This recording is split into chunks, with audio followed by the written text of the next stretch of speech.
So just let the teeth fall out and don't worry about it. It's not something you think about. Neurons actually don't think, so there's no sense in really talking to them about it. They just either kind of go on or they go off. Do, do, do, do, do, do.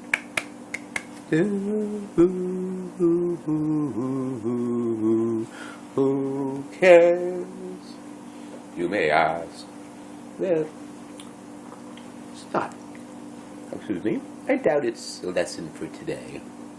But somewhere along the line, in the not-too-distant future, we'll talk about the neurological bases for learning how to not feel pain as badly as you do currently feel pain. We'll talk about the neurological bases for changing habitual ways of thinking that lead us to do things that we know we really could do it different. We could do it differently. It's just we don't. That's what habit enhancement is all about. And parroting was a tool developed in the service of habit enhancement.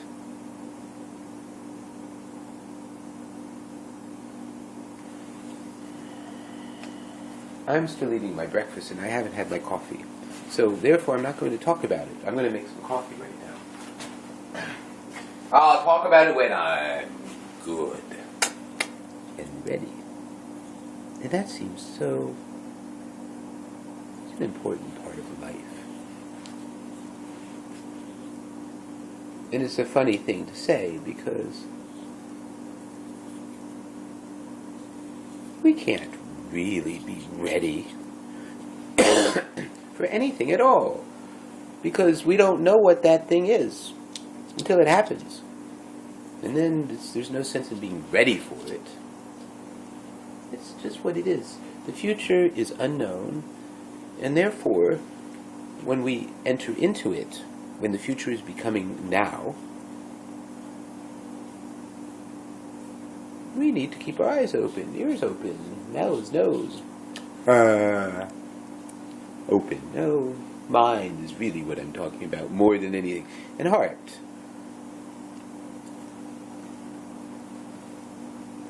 We need to be open to the specifics of right at this moment, because this moment has never occurred before, it will never occur again, and so whatever opportunities there are for action at this moment will only last in this moment. And then once they're gone, once the conditions change, that specific possibility is gone.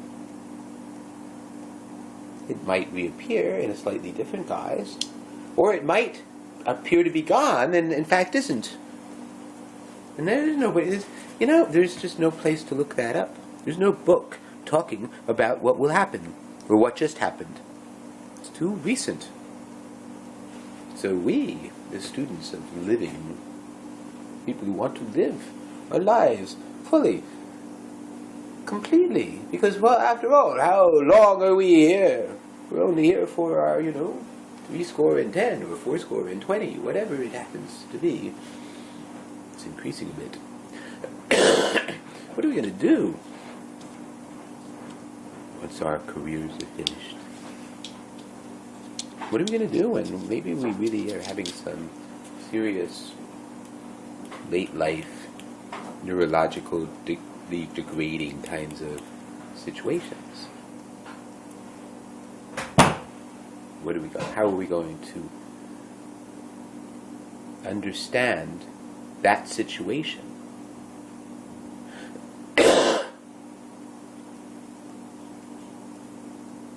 As it is for us at that moment, which is not what it was for anybody else or even for ourselves at a different moment.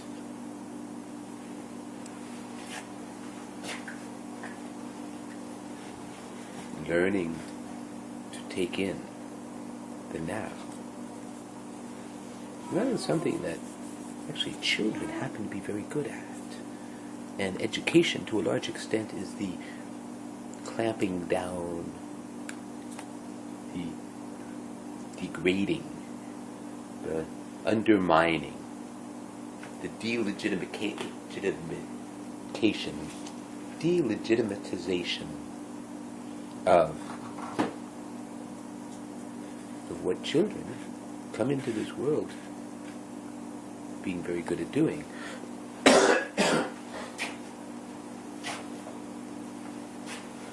Children don't start off saying, "Oh, that's not possible.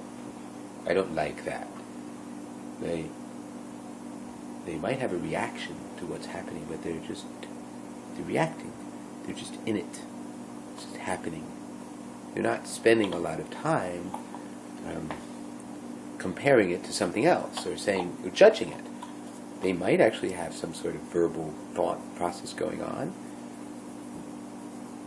but in general, the majority of what's going on, and that should always be happening actually. I mean, it's a goal I think that adults should have a lot more of, to be able to not be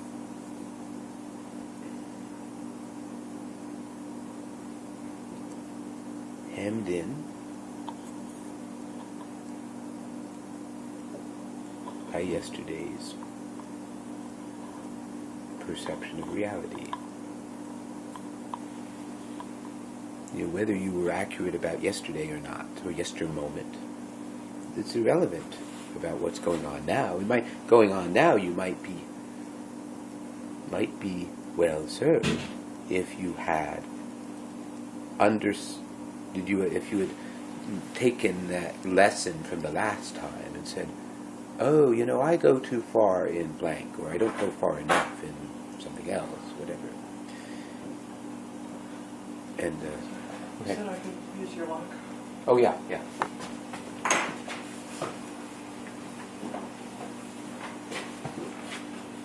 I'm going to